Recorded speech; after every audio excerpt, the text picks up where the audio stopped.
Kwa majina naitwa Mr. Robert Makoha Wangoho, President of Bunge la Mwananchi Nakuru County.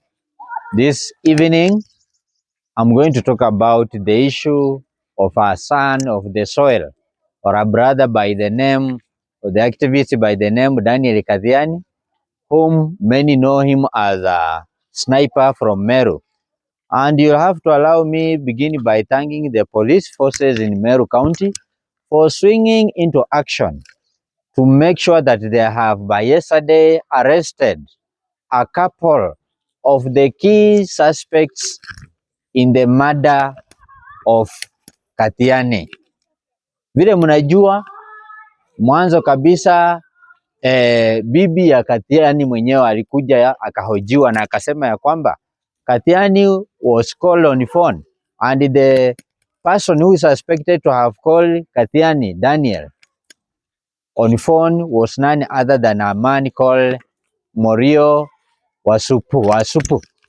And it is purportedly reported that after making a call to Sniper, they proceeded to the place where we believed to be the governor's residence.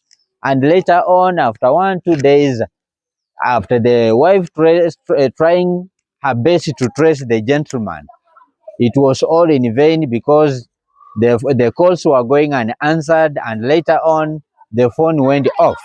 Later on, the body of the gentleman was discovered in a river, and the tongue and some key parts of the body were missing from the body of Sniper.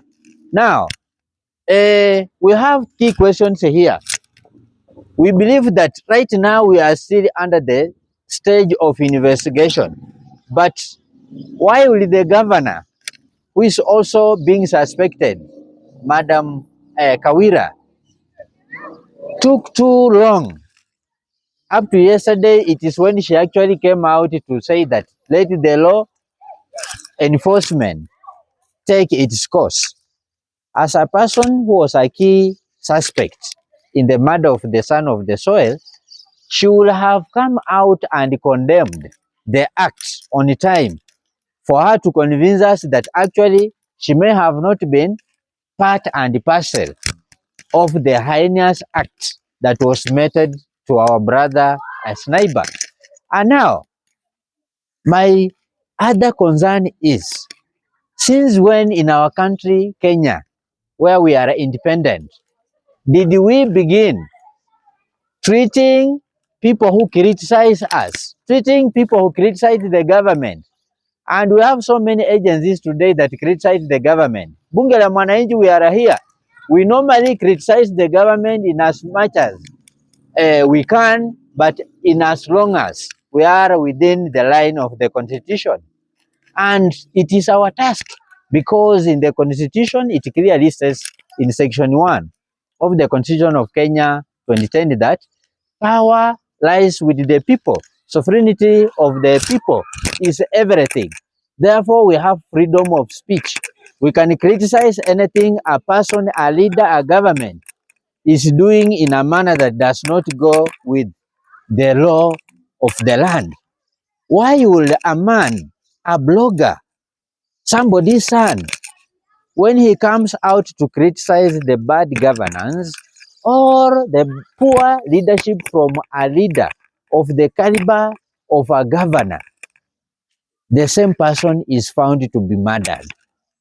You want to silence us so that we can't speak, so that we can't express the freedom of speech which we actually acquired in the year 1963 when we got independence. Wazungu walituhangaisha sana. Sisi wa Afrika wenyewe hatuwezi tukakubali tena kuanza kuhangaishana wenyewe kwa wenyewe. Sisi kama mabunge ya wananchi Kenya, tukiongoza na hapa Nakuru County, mimi Makoha nasema ya kwamba tunataka speedy investigation, and whoever that will be found to be culpable, whoever that will be found to be responsible for the murdering of Sniper, irrespective of their leadership status or the positions they hold in government, should face the book, because in Kenya we don't separate the law because a person holds some certain status.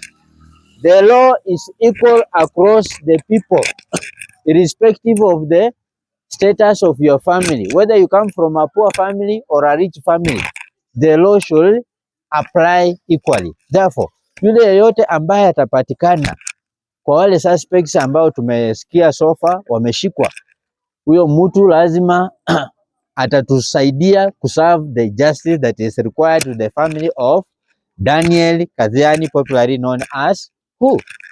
A sniper. And my last question about that one is, there are so many bloggers, there are so many human rights activists, there are so many bunge la wananchi who are criticizing bad governance, because our role as bloggers, as bunge la wananchi, people out here, is to keep our leaders into check. How many of us are you going to kill? And even if you people kill us, are you going to shut each and every person? And we are so many, for your information. Are you very sure that you are going to finish all of us? And by the way, by killing the messenger, are you sure you have killed the message?